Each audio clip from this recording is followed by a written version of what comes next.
Progression for me is life. Progression for me is one of the most important parts of the game. So progression is really important for us in Assassin's Creed 2. You live the life of someone. That was the main idea, you know, when we say, let's have a character for over 30 years. We really want the player to feel the same emotion that the character has throughout his quest to avenge his family.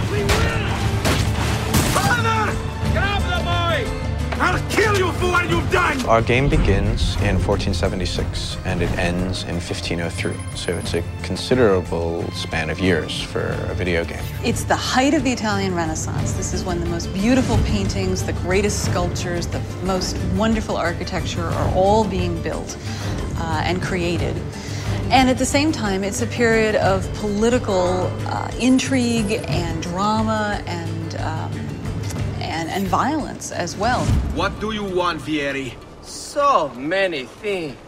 A prettier bride. Oh, and yes, your life. There was a lot of really sparks of energy and interesting ideas that happened during that period. We also want our character to go through a change. I think the mission structure is completely compatible to the time span that we want to cover. In the sense that it allows us to have some flexibility and really focus on the most poignant events that happen in history and in Ezio's life throughout his progression. Throughout the game, he's going to encounter people. I was hoping you could help me with something. He will have friends that will teach him abilities. He will be taught fighting by his uncle. He will learn a few skills from the different groups of different factions in the crowd. I'm going to teach you how to survive. He'll also learn by himself a few tricks.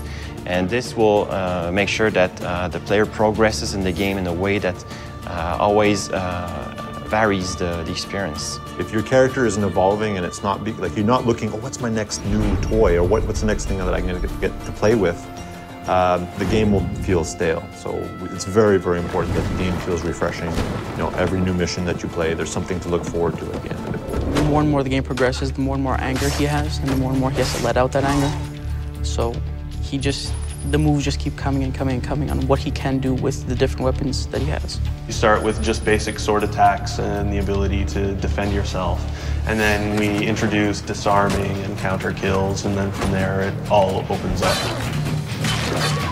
Player will be requested to actually buy some of his gear.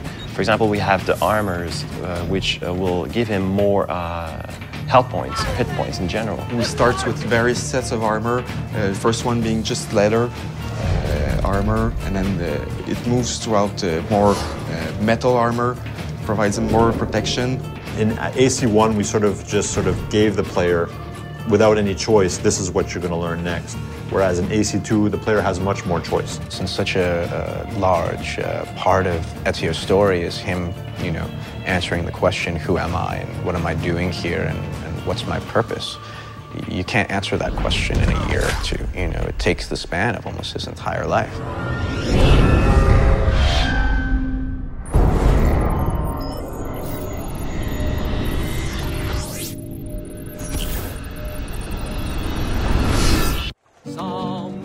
On a rooftop, there's a hero in a hood.